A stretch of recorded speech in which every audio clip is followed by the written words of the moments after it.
हिमाचल सरकार का खजाना खाली कभी नहीं पेश हुआ था इस तरह का बजट। 4 घंटे तक मुख्यमंत्री ने पढ़ा भाषण, सैलरी भी काटी और बजट भी छोटा कर दिया। मगर इस बार के बजट से हिमाचल की जनता को क्या कुछ मिला है और ये बजट हिमाचल के भविष्य पर, देश की आर्थिक स्थिति पर क्या कुछ असर डालेगा, आपको आसान भाषा में ये सब कुछ हम इसी वीडियो में बताएंगे। इसलिए सबसे पहले बात हासिल की करते हैं और फटाफट से ये जान लेते हैं कि सुक्खू सरकार के चौथे बजट से आपको क्या मिला है। 1000 कांस्टेबल भर्ती होंगे। अस्पतालों में 1178 पद भरे जाएंगे, जिसमें से स्टाफ नर्सों के 900 पद होंगे। 389 असिस्टेंट प्रोफेसर भर्ती होंगे। पटवारियों के 645 पद, जेई के 169 पद, पंचायत सचिवों के 150 पद और 50 पदों पर महिला सब इंस्पेक्टर की भर्ती होगी। एक नई योजना शुरू की गई है, मुख्यमंत्री अपना सुखी परिवार योजना। इसके तहत पूरे प्रदेश में से 1 लाख अति गरीब परिवार छांटे जाएंगे और फिर उन्हें 300 यूनिट फ्री बिजली और महिलाओं को हर महीने 1500 रुपए दिए जाएंगे। इसी तरह नई स्वाभिमान योजना शुरू होगी। बीपीएल परिवार की बेटियों को शादी के लिए 51,000 रुपए सरकार देगी। वहीं गद्दी कम्युनिटी के लिए 300 करोड़ की पहल योजना शुरू हुई है। अच्छी बात यह है कि एजुकेशन के लिए 9,660 करोड़ का बजट प्रपोज किया गया है और स्टेट फॉरेस्ट कवर 29.5 से बढ़ाकर 32.30% करने का फैसला भी काफी पॉजिटिव मैसेज देता है। किसानों की भी बेहतरी सोची गई है। नेचुरल फार्मिंग से तैयार गेहूं की एमएसपी 60 से बढ़ाकर 80, मक्की का एमएसपी 40 से बढ़ाकर 50 और हल्दी का एमएसपी 90 से बढ़ाकर 150 रुपए किया गया है। साथ ही दूध खरीद का रेट भी बढ़ा है। गाय का दूध अब 51 नहीं बल्कि 61 में खरीदा जाएगा और भैंस का दूध 61 की जगह 71 रुपए के हिसाब से लिया जाएगा। हिमाचल में किसान आयोग और पैरामिलिट्री वेलफेयर बोर्ड गठित करने का भी ऐलान हुआ है। इसके बाद सभी जिलों में हेलीपोर्ट बनाने की घोषणा हुई है और शिमला से चंबा हेली टैक्सी भी शुरू होगी। हिमाचल के हर घर में पीने का शुद्ध पानी पहुंचाने के लिए 2000 करोड़ की योजना घोषित हुई है। शिमला में 24 घंटे वाटर सप्लाई शुरू होगी और पूरे प्रदेश में अब 24 घंटे दुकान खोलने का अप्रूवल मिला है। 1000 टाइप 2 इलेक्ट्रिक बसें खरीदी जाएंगी। बद्दी में हिम चंडीगढ़, सिरमौर में हिम पंचकुला टाउनशिप और कांगड़ा वैली टाउनशिप बसाने का ऐलान हुआ है। हमीरपुर में बनेगा प्रदेश का पहला साइंस कॉलेज और हमीरपुर में ही इंटीग्रेटेड एक्वा पार्क भी बनेगा। साथ ही सरकार खेलो हिमाचल चिट्टा मुक्त अभियान भी शुरू कर रही है। वहीं इस साल 500 युवाओं को ई टैक्सी खरीदने पर 50% की सब्सिडी दी जाएगी और एचआरटीसी ने जो रूट प्राइवेट कर दिए हैं उस पर चलाने के लिए बस खरीदने पर 40% का अनुदान मिलेगा। बाकी न्यूनतम दिहाड़ी 750 रुपए कर दी गई है और इन सभी पोस्टों पर तैनात लोगों की सैलरी बढ़ाई गई है, जिसे आप वीडियो रोककर पढ़ सकते हैं। मगर इस सब के इतर प्रदेश सरकार ने जो सबसे बड़ा फैसला लिया है वो है सैलरी पोस्टपोन करने और बजट का साइज छोटा करने का फैसला। और यहीं से इस पूरे बजट की असली कहानी शुरू होती है, क्योंकि ऊपर ऊपर से देखें तो यह बजट घोषणाओं से भरा हुआ लगता है। योजनाएं हैं, भर्ती है, सब्सिडी है, सामाजिक सुरक्षा है, किसान के लिए राहत है, युवाओं के लिए कुछ वादे हैं। लेकिन जैसे ही आप इन चमकदार घोषणाओं की परत हटाते हैं, अंदर से एक बहुत गंभीर आर्थिक संकट दिखाई देता है। सबसे पहले यह समझ लीजिए कि इस बार हिमाचल का बजट 54,928 करोड़ रुपए का रखा गया है, जबकि पिछले साल यही बजट 58,514 करोड़ रुपए का था। यानी इस बार बजट का आकार 3,586 करोड़ रुपए कम कर दिया गया है। और यही सबसे बड़ा संकेत है, क्योंकि आमतौर पर सरकारें अपना हर साल बजट बढ़ाती हैं, नई योजनाएं जोड़ती हैं, खर्च बढ़ाती हैं, लेकिन यह पहली बार ऐसा हुआ है कि बजट छोटा कर दिया गया है। इसका मतलब साफ है, सरकार के पास पैसा कम है, दबाव ज्यादा है और खर्च संभालना मुश्किल होता जा रहा है। अब सरकार की आय और खर्च का हिसाब भी समझिए।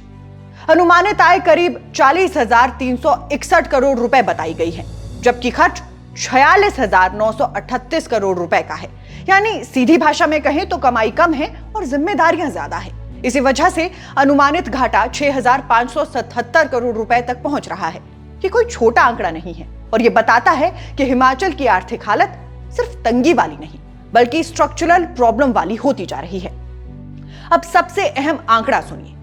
सरकार ने खुद बताया है कि हर 100 रुपए में से 27 रुपए सिर्फ वेतन पर खर्च होंगे, 21 रुपए पेंशन पर, 13 रुपए ब्याज पर और 9 रुपए ऋण चुकाने पर। यानी कुल 70 रुपए तो यही खत्म हो गए, सिर्फ तनख्वाह, पेंशन, ब्याज और कर्ज की अदायगी में। पूंजीगत कार्यों के लिए 20 रुपए रखने की बात कही गई है, मगर सवाल यह है कि जब राज्य की कमाई पर पहले ही इतना दबाव है तो असल विकास के लिए बचता कितना है? और इस आंकड़े को अगर पिछले साल से तुलना करके देखें तो तस्वीर और साफ हो जाती है।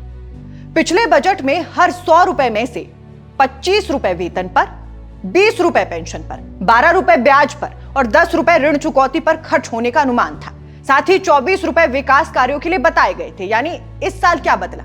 वेतन का बोझ बढ़ा, पेंशन का बोझ बढ़ा, ब्याज का बोझ बढ़ा, विकास कार्यों का हिस्सा घटा। और यही सबसे चिंताजनक बात है, क्योंकि जब सरकार की कमाई का बड़ा हिस्सा अनिवार्य खर्चों में फंसने लगे तो विकास पीछे छूटने लगता है। यही वजह है कि मुख्यमंत्री को सैलरी कट का फैसला लेना पड़ा। मुख्यमंत्री ने अपने वेतन में 50% कटौती की घोषणा की। मंत्रियों के वेतन में 30%, विधायकों के वेतन में 20%, आईएएस, आईपीएस और आईएफएस अधिकारियों के वेतन में 6 महीने के लिए 30% कट। दूसरे अधिकारियों के वेतन में भी कटौती। बोर्ड निगमों के चेयरमैन, वाइस चेयरमैन और सलाहकारों के वेतन में भी 20% कट। हालांकि ग्रुप सी और डी कर्मचारियों को इससे बाहर रखा गया है। पेंशनरों को भी पूरा भुगतान मिलेगा। सरकार कह रही है कि स्थिति सुधरने पर यह पैसा वापस कर दिया जाएगा।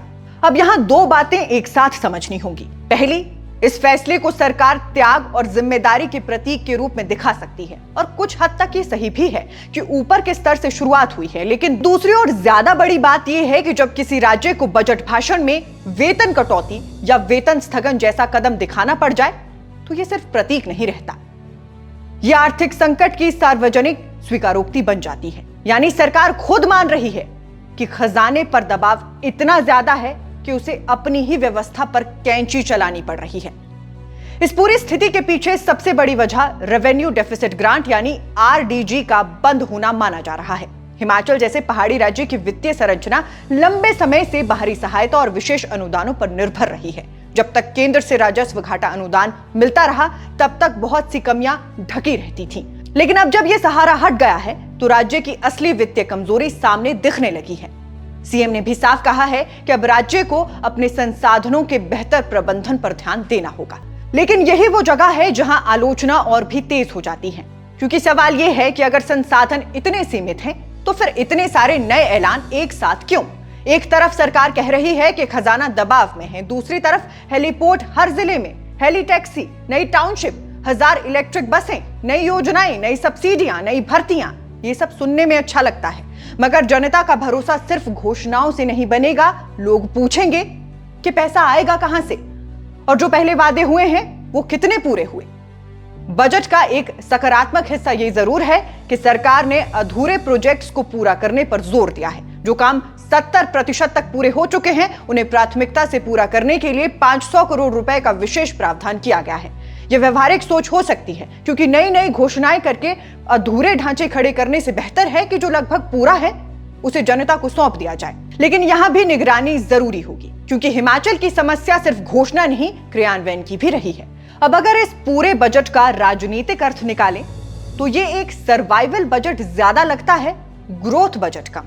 सरकार ने ये बजट उत्साह में नहीं, दबाव में बनाया है। इसमें वेलफेयर का रंग है, क्योंकि गरीब परिवारों को सीधी राह देने वाली योजनाएं हैं, किसानों और महिलाओं को संदेश देने वाली घोषणाएं हैं, युवाओं को जोड़ने वाले प्रावधान हैं। लेकिन दूसरी तरफ यही बजट हमें बताता है कि सरकार के पास खुलकर खर्च करने की क्षमता नहीं बची, और इसका हिमाचल के भविष्य पर क्या असर पड़ेगा, ये सबसे जरूरी सवाल है। अगर आने वाले समय में भी राज्य की आय नहीं बढ़ती, अगर कर्ज और ब्याज का बोझ इसी तरह बढ़ता रहा और वेतन पेंशन का दबाव और बढ़ा, तो सरकार को या तो और कटौती करनी पड़ेगी, या फिर टैक्स और फीस बढ़ाने पड़ेंगे, या फिर नई भर्तियों और नई परियोजनाओं को धीमा करना पड़ेगा। मतलब आज जो बजट जनता को राहत और योजनाओं का पैकेज लग रहा है, वही कल वित्तीय अनुशासन के नाम पर सख्ती का कारण भी बन सकता है। यानी कुल मिलाकर इस बजट की कहानी 2 हिस्सों में बटी हुई है। ऊपर से ये राहत, भर्ती और घोषणाओं वाला बजट है, लेकिन अंदर से ये राजकोषीय संकट, घटते संसाधन और बढ़ते अनिवार्य खर्चों वाला बजट है। और सच यही है कि किसी भी राज्य का भविष्य सिर्फ योजनाएं घोषित करने से नहीं बदलता। भविष्य तब बदलता है जब राज्य अपने राजस्व को मजबूत करे, खर्च को समझदारी से नियंत्रित करे, कर्ज पर निर्भरता घटाए और घोषणाओं को जमीन पर उतारे। इसलिए इस बजट को एक लाइन में समझना हो तो यह हिमाचल के लिए उम्मीद से ज्यादा चेतावनी वाला बजट है। इसमें जनता के लिए कुछ बातें जरूर हैं, मगर सरकार के लिए इससे भी बड़ा संदेश है कि अब दिखावे से नहीं, बेहद कड़े आर्थिक प्रबंधन से काम चलाना होगा, वरना आने वाले समय में हिमाचल को और भी मुश्किल फैसलों के लिए तैयार रहना पड़ेगा। और यही वजह है कि इस बजट को सिर्फ तालियां बजाकर नहीं, बहुत ध्यान से पढ़ने की जरूरत है, क्योंकि ये सिर्फ एक साल का हिसाब नहीं, बल्कि इस बात का संकेत है कि हिमाचल की अर्थव्यवस्था किस मोड़ पर खड़ी है और सरकार के पास अब कितनी कम गुंजाइश बची है। आप इस बजट को 10 में से कितने नंबर देंगे, ये हमें कमेंट बॉक्स में जरूर बताइएगा। अभी फिलहाल के लिए बस इतना ही। नमस्कार।